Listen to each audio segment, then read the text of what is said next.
Hi, folks. This is Rodney Pearson, and I'm about to make another video for you. I hope you like it. And of course, it's going to be on our favorite show, The Sopranos. What else? And we're going to talk about David Chase. He's the creative genius behind the show. But, folks, I want to tell you something. This is not a likable guy. Not at all. He's a creative genius like this guy, D.W. Griffith. But I would never invite this guy to dinner. I mean, come on. He created the most racist movie ever, Birth of a Nation, where the Ku Klux Klan are the good guys.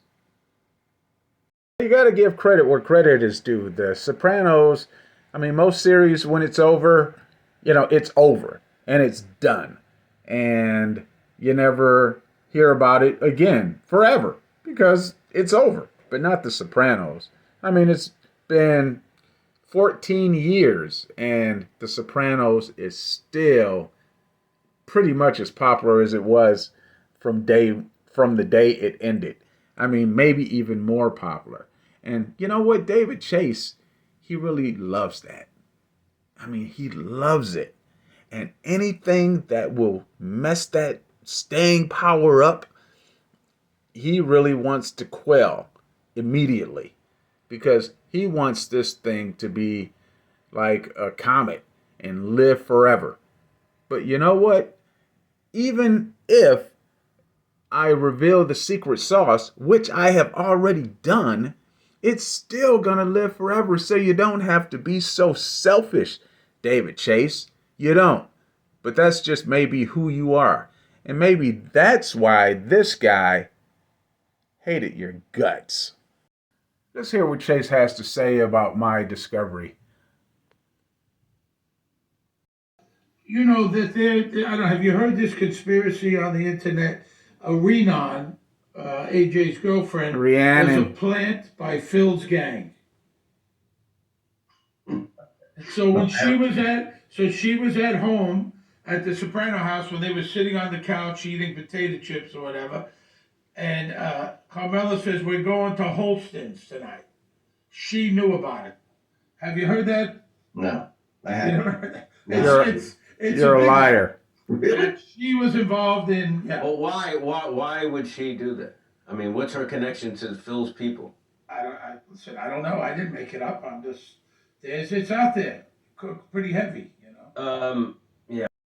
I guess I have to thank these guys for even bringing it up. They did bring it up, but a cover up is when they just totally disavow, ignore the facts. And that's basically what they've done here. This is a cover up because this is what they don't do. Now take a look at this. Oh, listen, we're not eating at home tonight. I thought we'd go to Holston's. You said you have man and dog. Take a look. Look at who's all ears. Rhiannon. Why does she care? She's the setup girl. She's the setup girl, obviously. She's Tony Soprano's Lady in Red. Rhiannon was not a throwaway character. She meant something. Like Walden came from out of the blue, and all of a sudden, he's the guy who waxed Phil. He wasn't a throwaway character either. These characters that came into this series at the very end, they were vital. Perpetual suck-up Michael Imperioli says to Chase, well, what's the connection? This is the connection. She's on the wall. Okay, they talk about it again as they review the episode. And he's a spoiled kid. He picks her up. Imperioli dismisses it because he's in on the cover-up big time. AJ, and this is the controversy here. They're AJ and I'll never get this name right. Rhiannon. Yeah, watch TV. Carmela comes downstairs. I guess they're eating potato chips. They're laughing, watching something on TV. We're not eating at home tonight. I thought we'd go to Holston. You They're said watching George Bush dancing on TV Yeah. or something. You said I've we lost had all one respect for you, Imperioli. told the killers or New York that they were going to Holston. That's what Well, they we said. heard it from David that there's Yeah. nothing to that. We heard it from David that there's these nothing to. politicians, And he they're just always dancing. dismisses They it. look like You're fucking full of jerk-offs. it. Remember the new saints of Newark, the many saints of Newark, I should say. And the release date was supposed to be April 2020, and then it was September 2020, and because of the pandemic, it wasn't released. So they had to wait for a year, and it was finally October 2021. Well, who's the first voice that we hear in the movie? So this guy was keeping this secret for years. I mean, never let on. So we already know that David Chase and this guy are in cahoots, and no way, if David Chase says jump, he's going to say how high. Period. Rest in peace, James. Unfortunately, some people who knew you in life won't let you rest in peace. Here's proof. Listen to this 2015 interview with Irish journalist Miriam O'Callaghan. Chase seems to suggest that Gandolfini was a problem from the very start. Realized when you saw him first play Soprano that he was it. He just was Tony Soprano. It was a difficult casting process because he came in to read to audition for the part and he left in the middle because he felt he wasn't doing a good job. And he seemed to be really doing it well, but all of a sudden he was up and out of his chair and gone. And then we had another session scheduled, which he didn't show up for. And then he came to my house finally and did it. Now, though, even the fact that he doubted himself, that he went off, he didn't turn up, did that almost add to his chances of getting it? Because he almost was himself, slightly like the character. Well, you'd have to ask him. Yeah. But he's not around to ask anymore. Are you serious? Oh, you'd have to ask him, but he's not around to ask anymore. This dude is cruel. Oh, he's the worst of the worst. But there's more. Here's David Chase complaining about getting criticized for the eulogy he gave to James Gandolfini at his funeral. Criticism for that eulogy. From? Richard Belzer. I remember reading a letter to the editor. In what paper, I forget. It said, whoever gave Bobby Kennedy's eulogy, he used the word I twice in that eulogy. But Chase used it I 50 times. And I thought, like, implying it was all about me. It was. And maybe it just said Belzer. Right. Anyway. He acts like he's too good to get criticized. It was difficult to do because, Jim and I did not get along that well. Now he admits it. Right. I have more of this interview on this video, The Sopranos Real Drama Behind the Scenes. And it shows how truly, truly cruel David Chase was to James Gandolfini. I mean, you have to watch this video. You have to watch this video.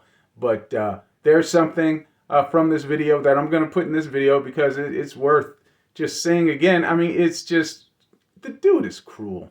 Take a look. This passage proves that David Chase just has zero compassion, no understanding whatsoever. And James Gandolfini, I'm sure, resented it. Yeah, it was a big responsibility to be Tony Soprano. I mean, you had a huge responsibility because you're running the show, but then his was complicated by just being so recognizable as a person out in the street. There was this whole other invasion of his privacy on a level that I think was overwhelming to him. It happened very quickly and snowballed really quickly, and that was not easy to deal with, I think, for him. Yeah, but for me, I never really quite understood that, Mac. I mean, I understand it. No, you But don't. like, what did you picked a business where you're in front of everybody all the time. All you want to do is notice, that's all you care about is getting noticed. When you guys go to the video that I just showed that you have to see, you'll see that when Gandolfini was alive, he had to endure the pot shots of David Chase.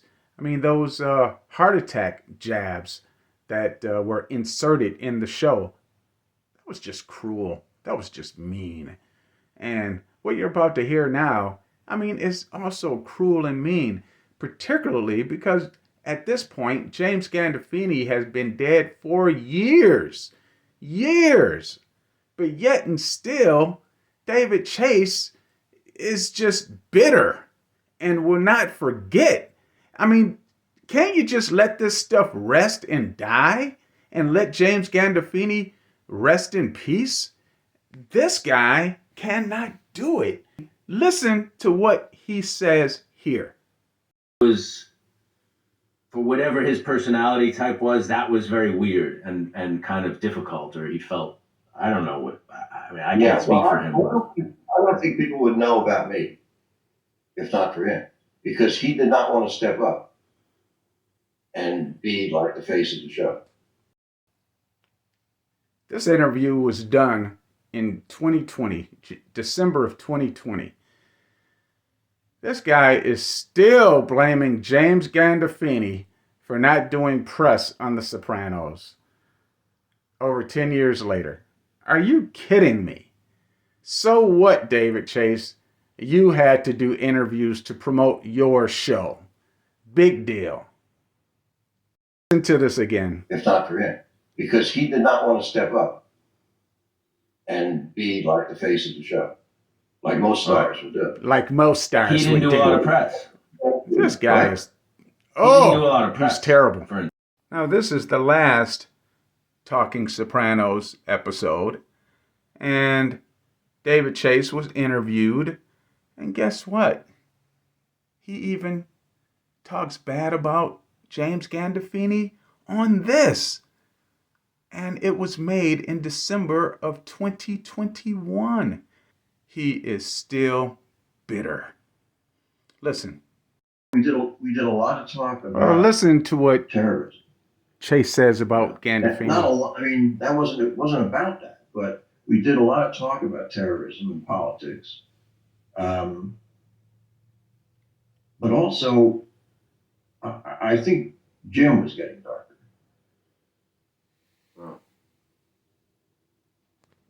Ripper says, yeah, but then he cleans it up. He was kind of burnt out. But his face was darker. His expression. His resting expression was, dark. And there was stuff going on there, as we all know. So that report, that study of criminal personality. Now, this is very significant. You notice how Michael Imperioli just ignores what David Chase just said and goes into a totally different subject? This is exactly what he does on my Rhiannon theory. Well, we heard it from David that there's nothing to that rumor. The bottom line is, he's a genius. You got to give him his props. The Sopranos is the best show in TV history. It just is. I mean, years and years after the show has ended, people are still interested. People are still watching. One more thing. Didn't that last passage prove that David Chase is afraid of James Gandolfini? When he says that James was darker, I bet he was giving him death stares. I bet. Take a look at this and you tell me what you think. He didn't want to he did a movie for Harvey Weinstein later on, and he wouldn't do any press, and Harvey Weinstein continued to badger him, and he told me he would beat the fuck out of Harvey Weinstein. He said, if he fucking calls me again, I'm gonna beat the fuck out of him. That's hitting home. You're swinging my hand to Look God. at David Don't- Chase. Tell me that's not hitting home. He's like, yep, yep. He knows it. So thanks for watching, folks. Don't forget to watch the Sopranos Real Drama Behind the Scenes video. That's a great video. And there's more. Sopranos all figured out with fun special guests. You'll love this video. Another one where I'm just asking David Chase to fess up. David Chase, it's time to address the Rhiannon question. Thanks a lot, folks, and I'll see you on the other side. And this is another video that you should watch. It's a great one. See you later. Bye.